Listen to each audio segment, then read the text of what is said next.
What's up, guys? It's Bardic Blitter, and today I have what I think is the most optimized, best version of the way you can play Infernoble Azamina deck list. So I made a lot, low-key, a lot of changes to this deck. I've been doing so much testing. I'm not even gonna lie. I played a lot on Dueling Book, and from what I've been seeing, this is the most successful list that I've found. So I just wanted to share it with you guys because comparing it to the last two deck lists that I've shown you guys, I think this is the most this is the best. This is the best version. So most consistent in my opinion. So yeah, I'll just be showing with you guys. We'll start with the main deck. So for the level 4 Fire Warriors, we're playing 3 Ogier, 1 Turpin, 1 Oliver, 1 Magius. You just want to see this. This is kind of how you start your combos off a lot with Ogier. So you just want to see it a lot. And then these two are alright. Turpin's actually not that bad to see at all. And then Oliver's, obviously, you can freestyle sometimes with them. Same with Magius, but obviously Ogier is the best one. Most of you guys know that. For the level 1s, I'm playing 3 Renaud, because, well, same thing with Ogier. You want to see them with your bread and butter combo lines. And I'm not playing Uppercutter because, when I was doing a lot of testing with Uppercutter, it loses to draw way too much. If you play Uppercutter, you will lose the draw because your deck already inherently plays into it a little bit. And when you go Uppercutter, you're already just losing the draw at that point. You already lost the game. Then I'm playing 1 Ricargetto, 1 Bradamante, 1 Fireflint. This is mandatory for the main combo, going uninterrupted with Ogier and Renaud. I'll show that to you guys later. But you need Fireflint Lady for your main combo. And then 1 Gearfried. You just do this for freestyle stuff. It's just, obviously, monster to get destroyed. It's really good. You can't play Infernoble without Gearfried most of the time. For the equip spells and stuff, we're playing 2 Museum. You go through the 2 effects one time in your combo anyway, which is 1, and then just 2. It's a really great card to see. It can help you use your equip spells better and stuff. It's just a great card. I play 1 Durandal. I was doing 2. But what I found out that when I was playing 2, I was seeing way too much Infernoble cards and not enough non-engine, and it was just bricky hands, and I just wanted to put this back down to 1 because you'd see this with Renaud, and you just do nothing with it because you have no targets. It's bad. So playing 1 Almace for the same reason. This is actually a worse version of Durandal, because when you're playing just one of this, if you start this with your combo, let's say you go Ogier with this, you're actually only going to end on 1 Charles, so I always try to opt to not start my combo with using this. Obviously, if you have to, you have to, but that's why I do that. Playing 1 Rhoda. This is literally just basically a worse version of Heritage of the Chalice, because Heritage gives you more options. Heritage can add from the graveyard. Heritage can bounce back. So, yes, it's the worst version of Heritage. I'm playing 1 for 1. So, obviously, you have to send a monster, and then you summon level 1. So, the main reason why I was playing this is because when I was doing testing with 1 for 1, I was like, why would I play this? Well, the main thing I would do is, let's say I would see, a level 4 Fire Warrior, Ogier, Magius, or Turpin, right? It's like any one of these guys in my hand, and I wanted to send one of them, right? And I have 1 for 1 hand. With any one of these guys, you would pitch any one of these, summon Ricargetto, summon from your grave. Or if you wanted the safe route, you just don't pitch at one of these guys, and you just send another monster. So it's just another little bread and butter line that's actually very very nice, because you just send any level 4 Fire Warrior. It helps you start your combo off a lot of the times on the right foot. So I thought that was very nice to have in the deck. It helps out a lot, I promise you. And then I'm playing 3 Heritage of the Chalice for the last one. This card is really, really good. It's literally just reinforcing the army, but better. So the fact that this card's still at 3, and I think it'll stay at 3 for a while, actually, unless Isolde comes back or whatever, which I don't think she will. Hopefully she does, but yeah, this card's just busted. It's the best out of all of these, in my opinion. Maybe 1 for 1's better, but I think this is actually a little bit better, in my opinion. So yeah, that is it for the good spells that we play. I think I wouldn't change anything about that. I think this is the perfect list, in my opinion. I really wouldn't change much about this deck, so yeah. So for the Azamina engine, I'm playing 1 Bellstar the Black Witch, just 1, because when I was testing with 3, I was seeing too much Azamina, and I wasn't seeing enough good hands. With this list, I see the best hands, the most optimal hands I can have.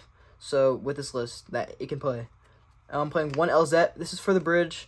This is not a bad card to even see in your hand if you like just have like a weird hand. It can summon itself. It's like it's alright. I mean, it gets you. It's a body, and then if you synchro with it for some reason or somehow, you get with your you add deception or add wanted. So then for I think the best card in the deck, it's wanted secret flip spoils. I play 1 Decept, 1 Hallowed, 1 Gaze. You could cut this card, but I really like Morian. It just helps you make your board a tiny bit bigger. Like when you go uninterrupted, I'm pretty sure you end on 7 interruptions with Morian and this full board. It's also not a bad card to pitch because it can set itself back. So it's like a free like +1 card because you could like send with Diabell Star, and then when you get El Sylvia, you can set this back. So I felt like this was not bad to see at all actually. So also even if you have like a weird hand where just Infernoble and like they stop like your bridge or whatever, you get to set this and it's like okay, it's a free interruption.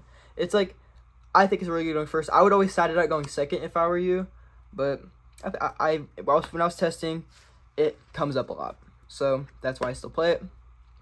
For the non-engine, I'm playing 3 more Traumifulos. It's just in this format, I think this card's weird. I think it's still mandatory at 3. I don't think it's as good as it was in other formats, but I still think it's a really good card, so I still play it. I play 3 Ash Blossom. I think right now it's actually the best hand trap in the game because it can stop Fua. It's pretty good against Yummy, really good against Dragon Tail. It's just all around a good card. This one might shock you guys, but I am playing Impulse. So my reasoning for Impulse is, you play 1 light monster in the deck, and if you see this with this going first, you're still good. If you see this and this going second, okay, now you have a dead card in hand, and that's a really like a weird like likely chance of happening. So if you see those 2, you just got unlucky. I think this is the best hand trap in the game actually right now.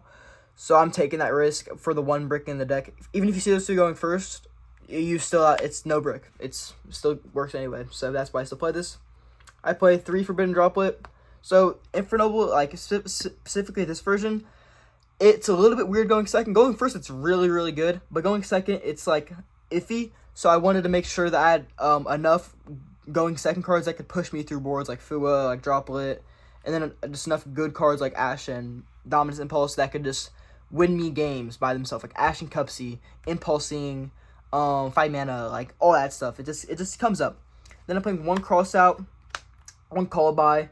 These just come up for like stuff like Fua, Ash. That's literally why I play those 2 cards. So yeah, this is a 45 card list. And I know you guys might be thinking like, whoa, like 45 cards, that's kind of big. But I've tried 40. I've tried 41. I've tried cutting it down, slimming it down as much as I can. I've tried playing 3 Diabell Star. But dude, when I tell you, it's not, you should not be playing 3 Diabell Star. This version is the most optimal version in my opinion. I've tested this deck so much. You guys can test for yourself, but I think this is the best version. And also, you guys can disagree in the comment section. Just let me know if I do anything wrong. I love to hear your guys' feedback. It helps me get better at the game, and it helps me know how I can make my channel better. So I really like seeing your guys' feedback. So now for the extra deck, with enough of the yapping, we play 1 Charles, pretty simple, 1 Angelica, 1 Roland. For the bridge, 1 Diabell and 1 Reciel. So yes, with Impulse, if you see Impulse going second, these 2 are dead cards now. But going second, you're just gonna want to make 2 Charles anyway and kill them, and then or just make like a half board if you play through the full board. So yeah, going second if you see Impulse, these 2 are dead. Going first if you see Impulse, these 2 are still alive because you're gonna go through that first. And then for the links, we play 2 Charles, 1 SP, 1 Cross. This is mandatory for like most of your combos and most of your lines. So you just want, and I'll show you guys all the lines, like probably like 3 or 4 combos in this video. So yeah, 1 Promethean, 1 Hita. I'm actually opting to play this. This is the flex spot of the deck.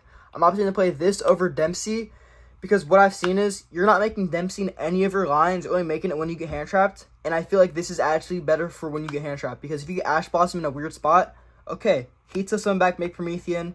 Now I can freestyle and now I can actually play way better. When I go Dempsey, I feel like I'm just going, okay, Dempsey, add Renaud, make SP, and just pass. With Hita, you can summon back the Ash Blossom, you can still make your full end board because you can do all this crazy stuff, like with summon back Ash Blossom. So like, that's all the synchros and links I play. For the last cards in the extra deck, which are fusions. And you will know with the Azamina variant, your extra deck space is actually pretty tight now because you have all like the new Dark Magician stuff. I play 1 D-Mod, 1 Dragoon, you have to, 1 Il Sylvia, and 1 Murcielago. I wouldn't cut any of these. You might want to cut Murcielago, but it comes up too much. You need it for extra bodies for Cross Sheep. You need to add for Morian or Wanted to get out D-Mod or the extra interruption. You need it for too much stuff. So that's why I play all those. And that is it for my actual list. Now I'll be showing you guys like the main like uninterrupted bread and butter Ogier and Ronaldo combo. Alright guys, so like for the main bread and butter combo, you just need one of these two or any way to kind of like see Angelica basically. This is how you do it. You will normal summon your Ogier, effect to send for deck the graveyard of Fire Warrior. You will send Oliver. You'll special summon Ronaldo, activate his effect to summon target to bounce back. And now you'll synchro for Angelica. Activate Angelica to go ahead and search out Museum. Affecting Museum to add. We're going to add Durendal. Then you will activate Ogier effect to equip, and then we'll just tag out for, what's it called? Yeah, fuck. We'll tag out Sending Turpin for, with Roland. Sorry, I had a little bit of a brain fart there, my bad. And then we'll go ahead with Durendal, equip, and then we'll activate the effect to go ahead and search. So this is why we play Fire Flint Lady, because we just search here, and then we summon Fire Flint Lady. And now we'll synchro for Riciella. That's why we do that. Pretty cool. Activate Riciella to send. Search out Elzette. We will special summon our Elzette. Synchro here. For Diabel. Effect Diabel. Chain 1. Target our Museum. Chain 2 Elzette. Search out Wanted. So we get these back to hand. Activate Wanted to search out Diabel. Star.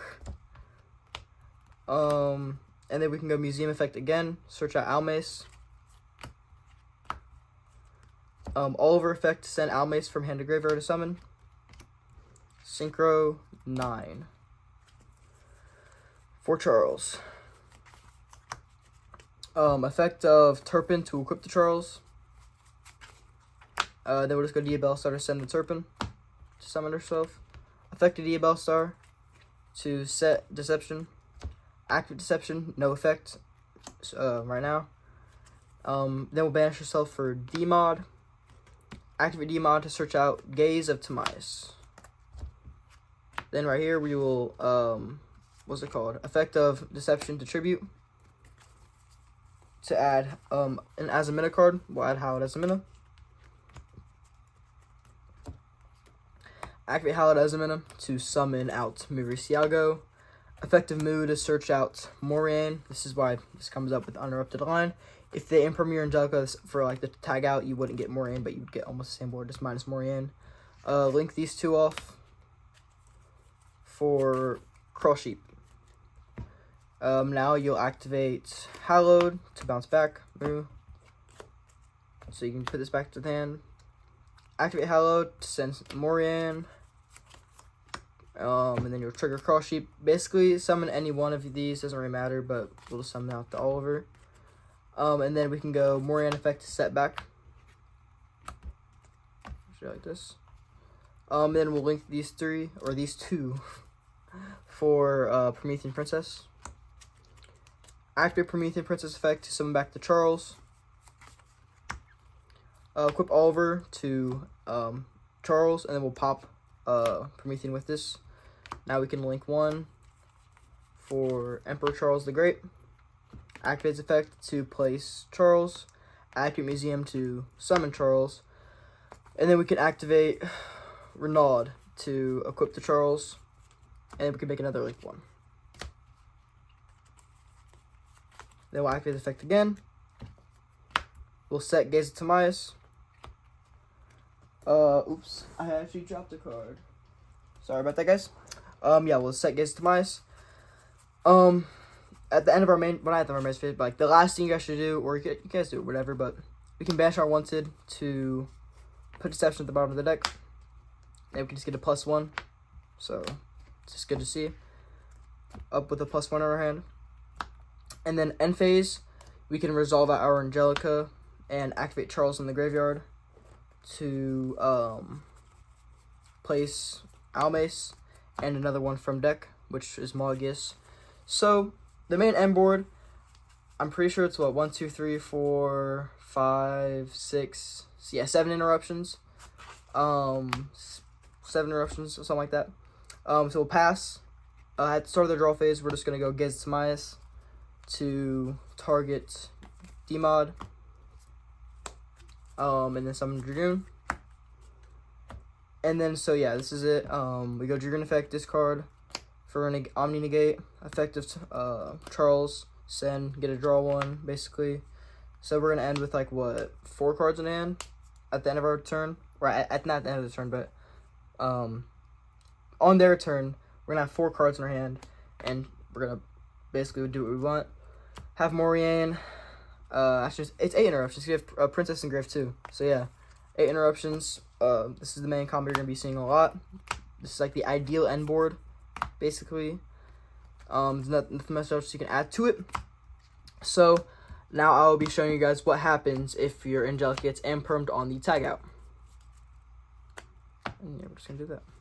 So we'll have you on the field, have Burned on hand, you engrave, and then just Oliver in hand.